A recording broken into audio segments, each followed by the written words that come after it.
Nuevo expediente aquí en Bajo la Lupa de Gale, acostumbrados este año a que la temática sea la República Argentina, con algunos toques de información internacional.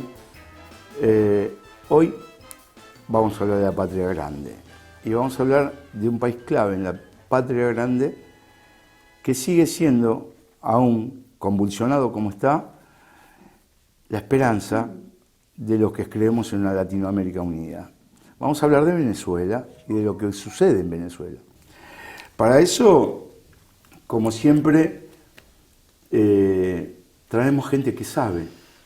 No hacemos como otros programas que invitan a chapuceros, a chamulleros, como se dice ahí bien en Lunfardo, sino traemos a alguien que realmente sabe. Y la que sabe de esto es Paula Klashko, que es licenciada en Sociología de la UBA, es doctora en Historia por la Universidad Nacional de La Plata, es profesora en la Facultad de Ciencias Sociales de la Universidad Nacional de José Paz y del Departamento de Historia de la Universidad Nacional de Avellaneda. Es escritora, junto a Catu Arconada escribió el libro Desde abajo, desde arriba, de la resistencia a los gobiernos populares, escenarios y horizontes del cambio de época en América Latina. ¿Qué más podemos agregar con este currículum a la licenciada Paula Klashko? Bienvenida, Paula, a Bajo la Lupa de Gale por primera vez y espero que no sea la última. Así que arranquemos con esto que nos tiene preocupados porque realmente vemos que Venezuela está, en primer lugar, a priori, más allá de lo que opinen en coincidencia con el avance del neoliberalismo en el sur de América, viviendo una injusticia. Entonces, para arrancar nada más así, chiquitito, ¿cuál es la importancia geoestratégica de Venezuela? Bueno, ¿qué tal? Primero, muchísimas gracias por invitarme a este espacio, un placer, un gusto. Somos tratables acá, ¿eh? Bien, bien, me alegro. Por eso la sonrisa y no la cara de enojada que tenía la otra vez por ahí en otro lado. Bueno, sí, como vos lo has dicho, tiene una importancia geoestratégica, geopolítica fundamental en nuestra América y en el mundo.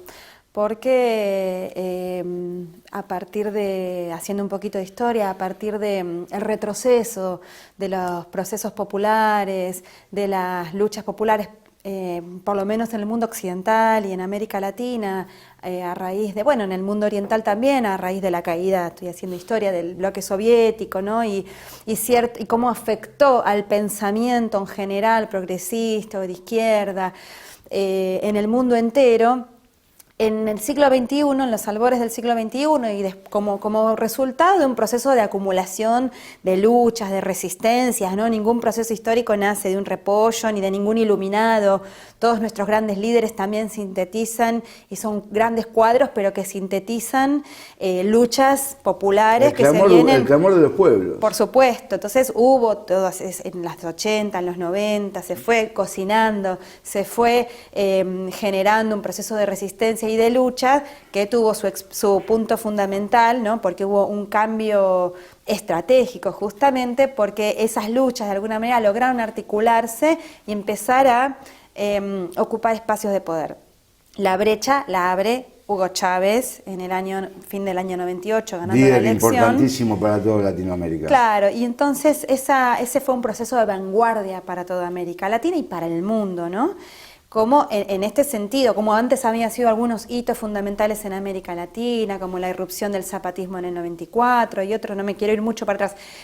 En este sentido, como llegada de estos movimientos populares al gobierno de un Estado nacional en América Latina, en el medio del supuesto auge del neoliberalismo, aunque ya estaba en decadencia, entonces Venezuela se constituye como vanguardia de lo que va a ser el giro a la izquierda de América Latina, que ya para el año 2006 nos encuentra con una mayoría de presidentes progresistas, de izquierda, del campo nacional y popular, ¿no? Mira, hay algo que que te va a llamar la atención quizás, porque no tiene ni izquierda ni derecha, pero sin embargo sigue esos mismos lineamientos.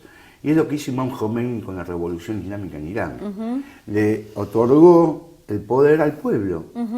Es decir, eso también se fue gestando, se fue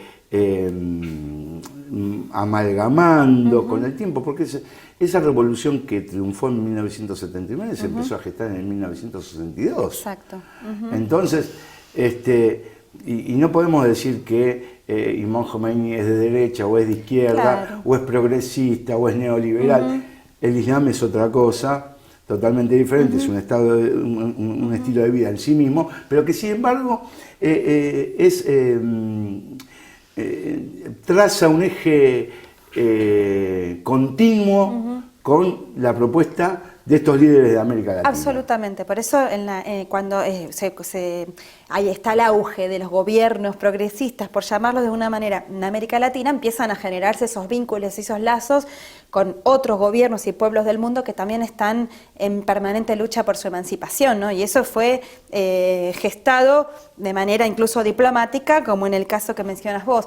Pero volviendo a América Latina, en América Latina sí, por ahí estaba tan claro que había gobiernos de derecha, ocupando todos los estados, totalmente de derecha, y hay por la propia historia de lucha por tener al imperio, ¿no? Siempre como patio trasero, imponiendo sus políticas de manera muy directa. Ese proceso se abrió y Venezuela continuó siendo la vanguardia, pero entonces no solamente abre el proceso y se conforma como vanguardia y abre esa brecha por la cual emergen muchos gobiernos progresistas, revolucionarios, si se quiere llamarlo. Una lucha que llevó durante mucho tiempo Daniel Ortega también en Nicaragua. Por supuesto, y que ahora también está nuevamente en el gobierno. Exactamente. La revolución sandinista, que también pasó, es muy bueno el ejemplo que pones, porque haciendo un salto ahora a Venezuela le está pasando algo que podemos homologar, hacer un paralelismo con lo que le pasó a la revolución sandinista en toda la década de los 80, después de su triunfo en el 79. Exactamente. Fue un hostigamiento permanente desde todos los frentes, ¿no? Con los contras directamente financiados y entrenados por los Estados Unidos y con el boicot económico, cultural, político, lo mismo, similar a lo que igualmente después lo vamos a hablar, pero este escenario de Venezuela es un calco del escenario de Siria. Sí, exactamente. Es un calco. Libia, Siria, sí. Libia es otra cosa, pero Siria... Más parecido. No, es exacto. El calco... Y ahí te das cuenta cómo hay una política conspirativa. A veces a los historiadores nos acusan de tener una mirada conspirativa de la historia.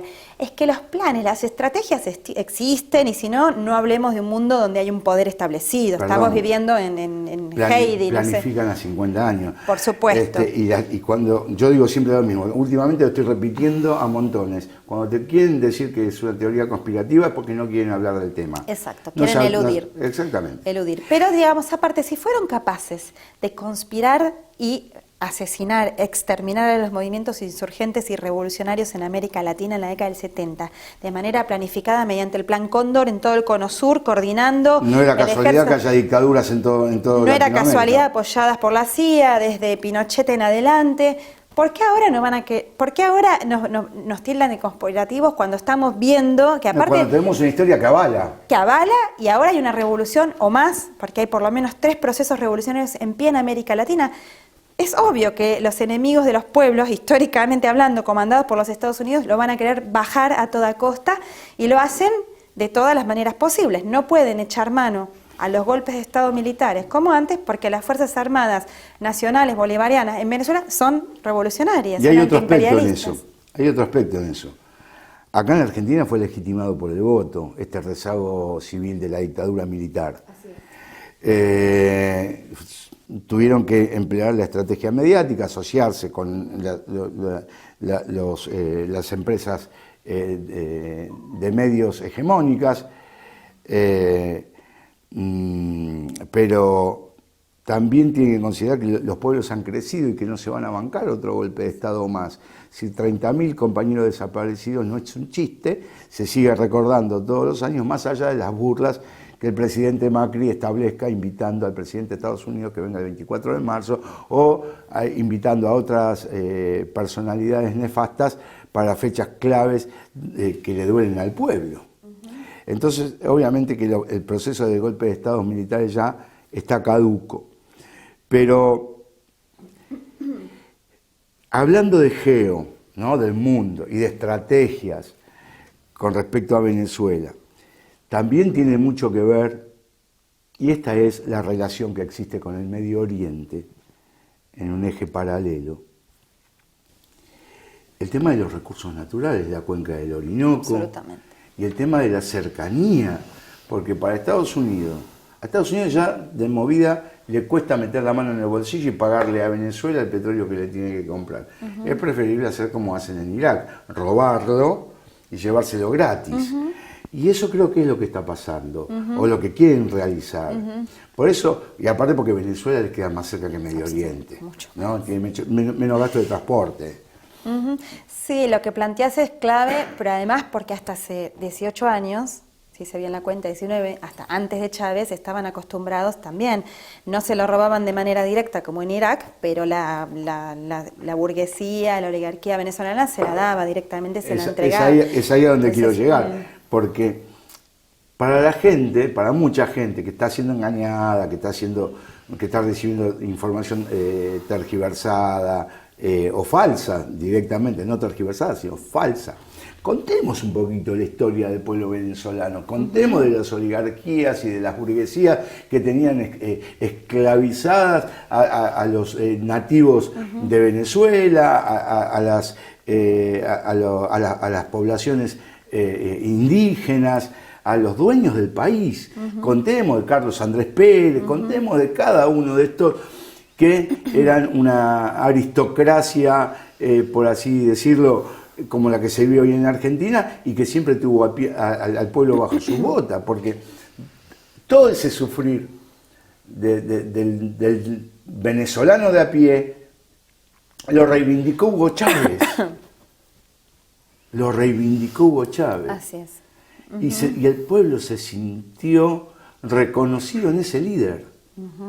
Entonces, ¿por qué Venezuela pasa esto? ¿Por qué Venezuela pasa esto? ¿Por qué tanta resistencia? Bueno, muchachos, porque realmente fue un pueblo que ha sufrido demasiado y que se ha visto expoliado en sus riquezas durante tanto tiempo, así como fue el pueblo iraní, cuando estaba el Shah, que también el petróleo se lo llevaba a Estados Unidos como si nada y lo recibía Israel gratis.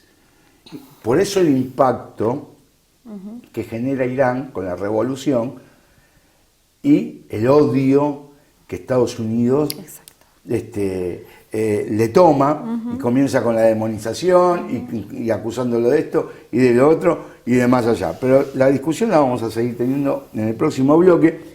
Este se terminó rapidísimo y es así el programa, Paula. Todo es rápido acá, no nos damos cuenta, pero los bloques se terminan rápido. Paula Klashko nos va a seguir explicando estos procesos en Latinoamérica, especialmente lo de Venezuela. No la dejé hablar mucho, ahora la vamos a escuchar bien. Pero bueno, ustedes saben, a mí me gusta que esto sea más un debate entre dos personas que el discurso de una sola, porque creo que enriquece al programa y lo va haciendo obviamente más dinámico. Ya volvemos en Bajo la Lupa de Gale por ANUR TV.